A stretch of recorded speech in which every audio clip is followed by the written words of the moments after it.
What's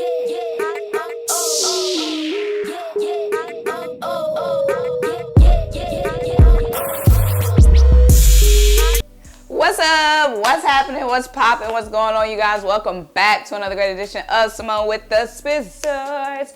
I'm Symone, bringing you guys the daily sports talk. So if you're new here, if you're old here, and you haven't already subscribed to my channel yet, make sure you stop what you're doing, leave a comment, subscribe, keep rocking with me. Also, make sure you check out the mini links down below. The first link is to buy me a coffee to help fuel this channel. The second link is to shop the official Symone with the Spizzards, a merch collection. Get you the classy tee, the wavy tee, or the flower dot crew neck for all of my birds fans. And lastly, guys, turn your notification bells on because you already know the videos are coming live. Boom, boom, boom, boom, boom. And you don't want to miss a single video or a single live stream. But guys, let's get into this topic today. So it's Sixers off season, and some news and some trade rumors are starting to trickle in. I don't know. I think it's trickle in. So it was reported yesterday by Sean Devaney, a longtime NBA reporter, that the Chicago Bulls have interest in Matisse Thybulle. Now, off the rip, well, last season, the Chicago Bulls finished, I want to say 22nd. Yeah, they were number 22 last season in defensive rating. So it's not surprising at all that they're looking for a defensive specialist. They're looking for somebody to come and help them compete in the East against teams like the Celtics, the Heat, the Bucks, teams that they're going to need some a defense to actually make it past and be a real threat in the East.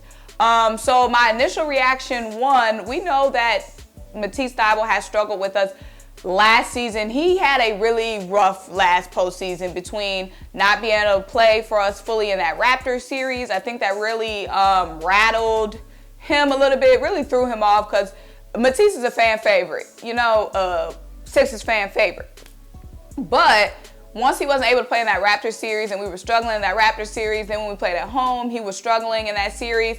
I believe he got booed, y'all. And then that kind of just, it didn't set the right tone for the rest of the playoffs for Matisse, who really struggled for the rest of the playoffs. But even before the playoffs started, towards the end of the season, Doc Rivers was not really giving Matisse any fourth quarter playtime.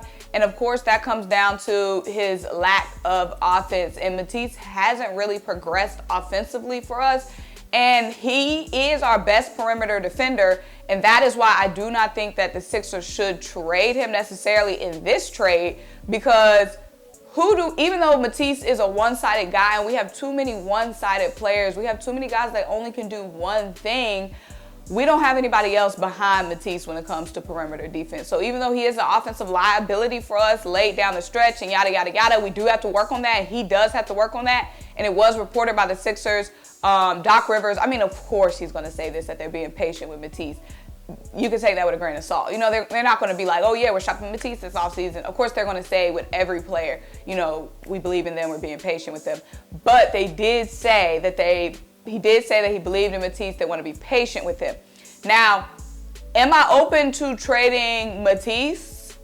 Yes.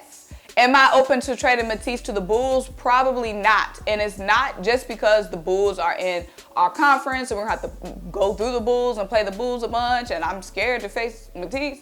That's not it. It's who would the Bulls be giving us in return? If we're going to be trading Matisse Thybulle, it needs to either be in like a three-way trade when we're getting somebody back who can, fill his void, and even better, a two-way player at that, a two-way wing.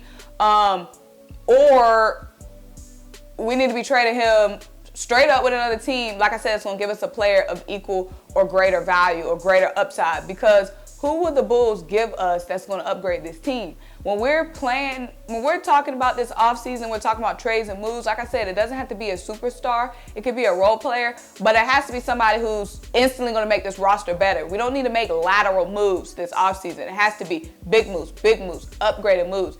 And who would the Bulls give us, y'all? We're not getting Zach LaVine. I believe he's a free agent. Obviously, we're not getting DeMar DeRozan. We're not getting Lonzo Ball. We're not getting Caruso. So who we get better than Matisse from? Who we get more impactful than Matisse from the Bulls? I don't know. And then two, trading Matisse is not even really going to free up that much money for us right now. So Matisse right now, he is getting, next season, he's only getting $4.4 million. So he's still under his rookie deal. And then also we have a lot of flexibility with him too as well. So we can delay an extension, see how this next season goes, 2022, 2023. Then we can throw him with that restricted free agent. And then we'll be able to match whatever any other team wants to give Matisse. So when he's a restricted free agent, we basically get first dibs on matching whatever another team wants to throw at him in free agency. Or let him walk if we don't want to match or give him a bag. So we still have another season with Matisse making little to nothing in NBA money to kind of assess. Now, I don't think, like I said, I want the Sixers to be aggressive this offseason, and I want them to make big moves, big plays. You know what I'm saying? Like, we got to capitalize on Joel Embiid. And right now, that's never.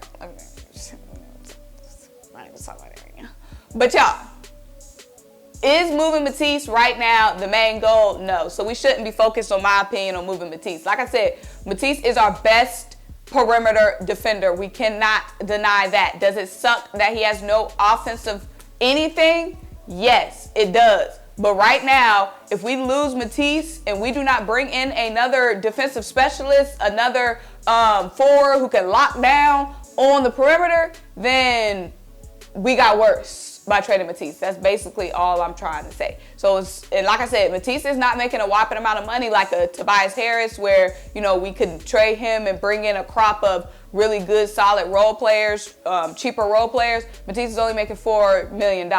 So if we're trading him, just Matisse, for one other player, contract-wise, I don't see who that player is on the Bulls roster that's going to come in and make the team better than what we could do with Matisse. That's basically all I'm saying.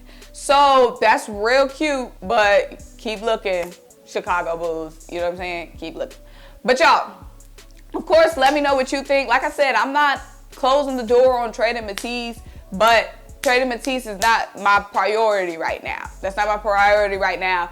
And it's got to be for somebody who's going to have more impact on the team. When we're looking at these trades, we're looking at trade rumors, the team has to get better. Does this trade make the team better? It's not just about dumping Tobias Harris's contract on somebody. It's about, can we dump his contract and bring in some players that make the team better than with Tobias Harris? You see what I'm saying? It's all about better, not just dumping G off. You know what I'm saying? But y'all, make sure you like this video. Make sure you leave a comment. Make sure you subscribe. Keep rocking with me. Check out the links down below. Buy me a coffee to help fuel this channel. Shout out the official Symone with the Spears of Swords, a merch collection, and tell us to you guys next time. Bye.